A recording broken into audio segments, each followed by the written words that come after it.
जय श्री राधे कृष्णा। ओम नमो भगवते वासुदेवाय नमः। ओम नमः शिवाय। जय माता दी। आप सभी का हार्दिक स्वागत है आपके अपने YouTube चैनल सोनी व्रत कथाएं। आज आप सभी मार्गशीर्ष के महीने में सुनेंगे माता महालक्ष्मी की व्रत कथा। आइए भक्तजनों, ध्यान से सुने महालक्ष्मी की व्रत कथा। गुरुवार की व्रत कथा। इसे श्रवण और पठन करने से दुख दरिद्र दूर हो जाते हैं। श्री महालक्ष्मी माता की कृपा से सुख संपत्ति ऐश्वर्य प्राप्त होता है। मन की इच्छाएं पूर्ण होती हैं।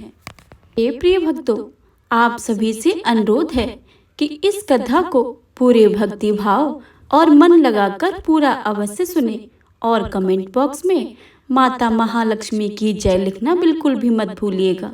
आइए गणपति जी को याद करके सुनते हैं माता महालक्ष्मी की व्रत कथा। तो प्रेम से बोलिए गौरी पुत्र गणेश की जय, माता महालक्ष्मी की जय। हे प्रिय भक्तों, श्री महालक्ष्मी माता के अनेक रूप तथा नाम हैं। भूतल में वे छाया, शक्ति, तृष्णा, शांति, जाति, लज्जा, श्रद्धा, कांति, वृत्ति, स्मृति, दया, तुष्टि, माता, अधिष्ठात्री एवं लक्ष्मी के रूप में स्थित हैं। उन्हें प्रणाम करते हैं। कैलाश पर्वत पर पार्वती, क्षीर सागर में सिंधु कन्या, स्वर्गलोक में महालक्ष्मी, भूलोक में लक्ष्मी, ब्रह्मलोक में सावित्री, ग्वालों में राधिका, वृंदावन में राशेश्वरी, चंदन वन में चंद्रा, चंपक वन में गिरजा, पद्मवन में पद्मा, मल्टिव में मालती, कुंदन वन में कुदंती, केतकी वन में सुशीला, कंदक वन में कंदमाला, राजप्रसाद में राजलक्ष्मी और घर घर में गृह लक्ष्मी इन विभिन्न नामों से पहचानी जाती हैं। इस तरह सर्वथा चारों ओर सर्वभूत में सुपरिचित माता श्री महालक्ष्मी की यह कथा है। अब हम इसका श्रवण करेंगे। भारतवर्ष के सौराष्ट्र देश में द्वापर युग की यह कहानी हुई है। सौराष्ट्र में उस समय भद्रशिवा नाम के राजा थे। वे बड़े ही पराक्रमी राजा थे। 4 वेद, 6 शास्त्र और 18 पुराणों का उनको ज्ञान था। उनकी रानी का नाम सुरत चंद्रिका था। रानी दिखने में सुंदर और सुलक्षणा थी तथा पतिव्रता थी। उन दोनों को 7 पुत्र तथा उसके बाद एक कन्या का वरदान मिला था। कन्या का नाम श्यामावला था। एक बार महालक्ष्मी जी के मन में आया कि जाकर उस राजा के राजप्रसाद में रहे। इससे राजा को दुगनी धन दौलत की प्राप्ति होगी और वह धन दौलत से अपनी प्रजा को और भी सुख दे पाएगा। गरीब के घर अगर रहेंगे और उसे धन दौलत प्राप्त हो तो है स्वार्थी की तरह केवल अपने ऊपर ही खर्च करेगा। यह सोचकर श्री महालक्ष्मी जी ने बूढ़ी ब्राह्मण स्त्री का रूप धारण किया। हाथ में लाठी लिए लाठी के सहारे रानी के द्वार तक पहुंची। यद्यपि उन्होंने बूढ़ी औरत का रूप धारण किया था, पर उनके चेहरे पर देवी का तेज था। उन्हें देखते ही एक दासी सामने आई। उसने इनका नाम, धाम, काम, धर्म पूछ डाला। वृद्ध ब्राह्मण का रूप धारित करके माता लक्ष्मी ने कहा, बालिके, मेरा नाम कमला है। मेरे पति का नाम भुवनेश है। हम द्वारका में रहते हैं। तुम्हारी रानी पिछले जन्म में एक वैश्य की पत्नी थी। वह वैश्य गरीब था। दरिद्रता के कारण हर रोज घर में झगड़े होते थे तथा उसका पति रोज उसे मारता पीटता था। इन बातों से तंग आकर वह घर छोड़कर चली गई तथा वन जंगल में खाली पेट भटकने लगी। इससे उसकी दुर्दशा से मुझे दया आई। तब मैंने उसे सुख संपत्ति देने वाली श्री महालक्ष्मी की कथा सुनाई। मेरे कहने पर उसने श्री महालक्ष्मी जी का व्रत किया। श्री महालक्ष्मी प्रसन्न हुई और उसकी गरीबी दूर हुई। उसका घर संसार धन दौलत संपत्ति संपत्ति से भर गया। बाद में पति पत्नी दोनों परलोक सिधार गए। लक्ष्मी व्रत करने के कारण वे लक्ष्मी लोक में रहे। उन्होंने जितने साल महालक्ष्मी का व्रत किया था उतने हजारों साल उन्हें सुख भोग मिला। इस जन्म में उसका जन्म राजघराने में हुआ, परंतु वह श्री महालक्ष्मी का व्रत करना ही भूल गई। उसे यह याद दिलाने मैं यहाँ आई हूँ। बुढ़िया की बातें सुनकर दासी ने उन्हें प्रणाम किया तथा श्री महालक्ष्मी का व्रत किस तरह किया जाए इस बारे में पूछा। बुढ़िया रूप धारण किए हुए श्री महामाता लक्ष्मी ने दासी को पूजा की विधि तथा महिमा बताई। इसके बाद वह दासी माता को प्रणाम कर रानी को बताने अंदर चली गई। राजवैभव में रहते हुए रानी को अपने ऐश्वर्य का बहुत घमंड हुआ था। संपत्ति तथा अधिकार की वजह से वह उन्मत्त हो गई थी। दासी द्वारा बताई गई बुढ़िया की बातें सुनकर वह आग बबूला होकर राजद्वार पर आकर बुढ़िया रूपी श्री महालक्ष्मी पर बरस पड़ी। उसे यह मालूम नहीं था कि श्री महालक्ष्मी माता बुढ़िया का रूप धारण किए द्वार तक आई थी, परंतु रानी की इस कदर रूख बर्ताव तथा उनका अनादर देखकर माता ने वहां ठहरना ठीक न समझा। वे वहां से चल पड़ी। राह में उन्हें राजकुमारी श्यामबाला मिली। उन्होंने श्यामबाला को सारी बात बताई। श्यामबाला ने अपनी और श्री महालक्ष्मी माता से क्षमा मांगी। माता को उस पर दया आई। उन्होंने श्यामबाला को श्री महालक्ष्मी व्रत के बारे में बताया। उस दिन अगहन मास का पहला गुरुवार था। श्यामबाला ने परम श्रद्धा से श्री महालक्ष्मी का व्रत रखा। फलस्वरूप राजा सिद्धेश्वर के सुपुत्र मालाधार से उसका विवाह हुआ। वह धन दौलत ऐश्वर्य वैभव से मालामाल हो गई। पति के साथ ससुराल में आनंद से दिन बिताने लगी। इधर श्री महालक्ष्मी रानी पर प्रकोप हुआ। फलस्वरूप राजा भद्रसभा का राज्य एवं राज कारोबार नष्ट हो गया। यहाँ तक कि खाने के लाले पड़ गए। ऐसी हालत में एक दिन रानी ने राजा से निवेदन किया, हमारा दामाद इतना बड़ा राजा है, धनवान है, ऐश्वर्यशाली है, क्यों ना उसके पास जाएं, अपना हाल उसे बताएं, वह जरूर हमारी मदद करेगा। इस बात पर राजा भद्रसभा दामाद के पास रवाना हुए। राज्य से पहुंचकर एक तालाब के किनारे थोड़ी देर विश्राम लेने के लिए ठहरे। तालाब से पानी लेने आते जाते दासियों ने देखा। उन्होंने विनम्रता से उनकी पूछताछ की। जब उन्हें यह मालूम हुआ कि वे रानी श्यामबाला के पिता हैं, तो दौड़ते हुए जाकर उन्होंने रानी को सारी बातें बताईं। रानी ने दासी के हाथ राज परिधान बेचकर बड़े ठाट से उनका स्वागत एवं आदर सत्कार किया, खान पान करवाया। जब वे लौटने लगे तो सोने की मोहरों से भरा घड़ा दिया। राजभद्रा सब वापस लौटे तो उन्हें देखकर रानी सूरज चंद्रिका खुश हुई। उन्होंने सोने की मोहरों से भरे घड़े को मुंह खोलकर, पर हाय भगवान, घड़े में धन के बदले कोयले मिले। यह सब श्री महालक्ष्मी के प्रकोप से हुआ। इस प्रकार दुर्दशा में और कई दिन बीत गए। इस बार रानी स्वयं अपनी कन्या के पास गई। वह दिन अगहन मास का अंतिम गुरुवार था। श्यामबाला ने श्री महालक्ष्मी का व्रत किया था और पूजा की।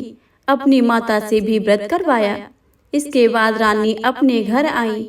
श्री महालक्ष्मी का व्रत रखने पर उसे फिर से अपना राजपाट, धन दौलत, ऐश्वर्य प्राप्त हुआ।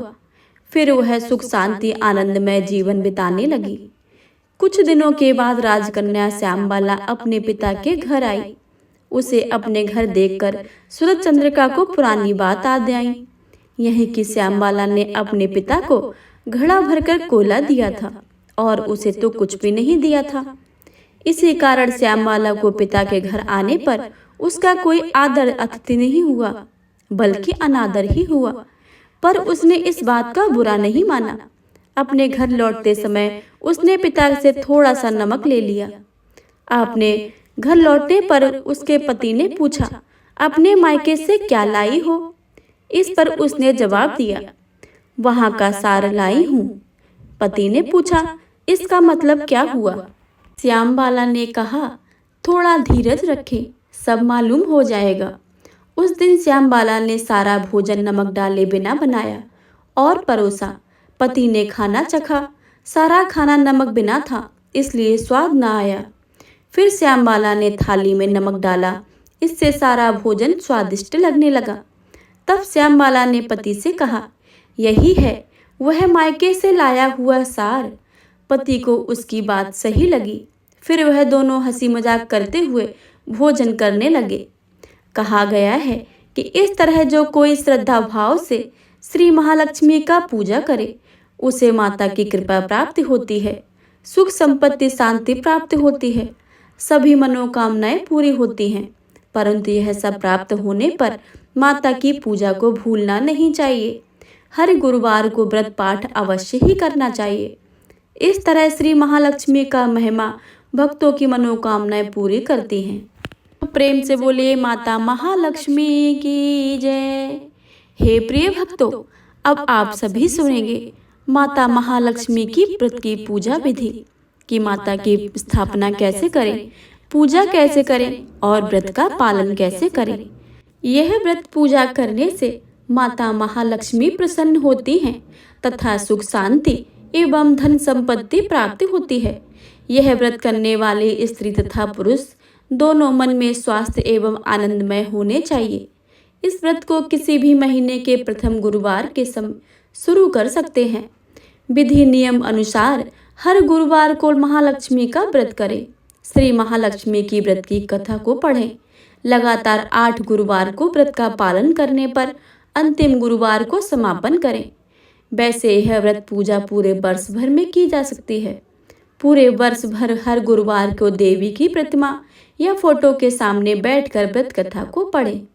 शेष गुरुवार के दिन 8 सुहागने या कुंवारी कन्याओं को आमंत्रित करें। उन्हें पीढ़ा या आसन पर बैठाकर श्री महालक्ष्मी का रूप समझकर हल्दी कुमकुम लगाएं। पूजा की समाप्ति पर फल प्रसाद वितरण करें तथा इस कथा को एक प्रति उन्हें देकर नमस्कार करें। केवल नारी ही नहीं, अपितु पुरुष भी यह पूजा कर सकते हैं। वे सुहागन या कुमारिका को आमंत्रित करके उन्हें हाथ में हल्दी कुमकुम प्रदान करें तथा व्रत कथा का एक प्रति देकर उन्हें प्रणाम करें। पुरुषों को भी इस व्रत को कथा को पढ़ना चाहिए। जिस दिन व्रत हो उपवास करें, दूध फलाहार करें, खाली पेट न रहें। रात को भोजन से पहले देवी को भोग लगाएं एवं परिवार के साथ भोजन करें। पद्म पुराण में यह व्रत गृहस्थ जनों के लिए बताया गया है। इसकी पूजा में पति पत्नी मिलकर कर सकते हैं।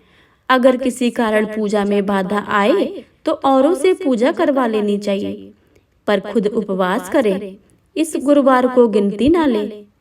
अगर किसी दूसरी पूजा का उपवास गुरुवार को आए तो यह पूजा भी की जा सकती है। दिन रात में भी पूजा की जा सकती है। दिन में उपवास करें तथा रात्रि में पूजा के बाद भोजन कर लें। इस व्रत कथा को सुनने के लिए अपने आस पड़ोस के लोगों को, रिश्तेदार को तथा घर के लोगों को बुलाएं। व्रत कथा को पढ़ते समय शांति तथा एकाग्रता बनाए रखें। अगहन मास के पहले गुरुवार को व्रत शुरू करें तथा अंतिम गुरुवार को समापन करें। अगर माह में 5 गुरुवार आए तो 5 गुरुवार को भी पूजा करें। इस पूजा को करने के लिए किसी ब्राह्मण पुरोहित की आवश्यकता नहीं है। हर कोई अपनी भक्ति से पूजा कर सकते हैं। एक दिन पूर्व ही घर को गोबर से लीप लें या गीले कपड़े से पोंछ लें। इसके बाद एक चौकी पर एक कपड़ा बिछा लें। उस पर थोड़े गेहूं या चावल रखकर एक साफ सुथरे तांबे या पीतल के लोटे में पानी भरकर रख दें और चावल या गेहूं रखें। पानी में सुपारी, कुछ पैसे, दूर्वा डालें। इसमें आम के पत्ते लगाएं, 5 या 7 तथा उसके ऊपर नारियल रखें। उस नारियल पर बाजार से उपलब्ध देवी के मुखौटे या चेहरे को बांध या चिपका दें और लोटे पर हल्दी कुमकुम लगाएं और साथ ही उस कलश के गले में लोटे के हिसाब से लहंगा बांध दें। नारियल के ऊपर एक छोटी सी चुनरी रख दें। साथ ही देवी की प्रतिमा या फोटो को पूर्व दिशा में मुंह करके या उत्तर दिशा में मुंह करके स्थापना करनी चाहिए। इस व्रत कथा की पुस्तक में जो फोटो है उसे भी सामने रखकर पूजा आरंभ करें। इसके बाद आचमन ओम श्री केशवाय नमः, ओम श्री नारायणाय नमः, ओम श्री माधवाय नमः, इन तीनों मंत्रों को पढ़कर प्रत्येक मंत्र में एक एक आचमन करें। फिर ओम गोविंदाय नमः बोलते हुए हाथ धो लें। फिर देवी को फूलों से जल का छींटा देते हुए स्नान करवाएं और हल्दी कुमकुम लगाएं, पुष्पहार अर्पित करें, धूप दीप जलाएं। फिर इसके बाद भोग लगाकर महालक्ष्मी व्रत के महात्म्य का पाठ करें। शुरू में महालक्ष्मी को नमन अष्टक का पाठ करें। फिर देवी को प्रणाम करके कथा का पाठ शुरू करें। कथा की समाप्ति पर देवी की आरती उतारें तथा प्रणाम करें। रात्रि को फिर देवी की पूजा करें, मिष्ठान का भोग लगाएं तथा गौ माता के लिए भी अन्न रखें और दूसरे दिन सुबह गौ माता को उनका हिस्सा अर्पित करें। इसके बाद परिवार के सदस्यों के साथ मिलकर भोजन करें। दूसरे दिन सुबह स्नान करके पेड़ों के पत्तों को निकालें और घर में अलग अलग जगह पर रखे पानी को समुद्र, नदी, तालाब, कुएं या तुलसी की क्यारी में डाल दें। जिस जगह पूजा की हो वहां हल्दी कुमकुम छिड़क कर 3 बार प्रणाम करें। इसी प्रकार महीने के हर गुरुवार को करें। मार्गशीर्ष मास के 4 गुरुवार हों तो चारों और 5 हों तो 5 को इसी प्रकार पूजन करें। पद्म पुराण में कहा गया है कि जो कोई भक्त हर वर्ष श्री महालक्ष्मी जी का व्रत करेगा उसे सुख संपदा और धन का लाभ होगा। कुछ लोग इसे केसरी व्रत भी कहते हैं, परंतु इस व्रत में किसी खास रंग के परिधान की कोई जरूरत नहीं होती है। इसके अलावा महालक्ष्मी मंत्र, चालीसा, आरती इत्यादि का पाठ भी करना चाहिए। माता श्री महालक्ष्मी के पूजा में शामिल की जाने वाली पूजन सामग्री की लिस्ट: 1 नारियल पानी वाला, 1 सुपारी, 1 हल्दी की गांठ, 1 रुपया या सोने का चांदी का कलश में डालने के लिए, 1 पाटा चौकी या छोटा टेबल, 1 स्वच्छ धुला हुआ वस्त्र पाटा चौकी पर बिछाने के लिए, 1 कलश जिस पर नारियल की स्थापना हो सके, 5 प्रकार के फल, 5 पेड़ों के पत्ते, बरगद, पीपल, आम, अशोक, पाकड़, इनमें से जो भी पत्ते मिले उनको ले लीजिए। प्रिय श्रोताओं, तो यह थी माता महालक्ष्मी की व्रत की पूजा विधि, पूजन सामग्री तथा व्रत कथा। अगर आपको यह वीडियो, यह जानकारी अच्छी लगे तो वीडियो को लाइक करें, शेयर करें और कमेंट बॉक्स में भगमाता महालक्ष्मी की जय लिखना बिल्कुल भी मत भूलिएगा। चैनल पर अगर नए आए हैं तो चैनल को सब्सक्राइब करके बेल आइकन को अवश्य ही दबा लें ताकि आने वाली सभी वीडियो की जानकारी आपके पास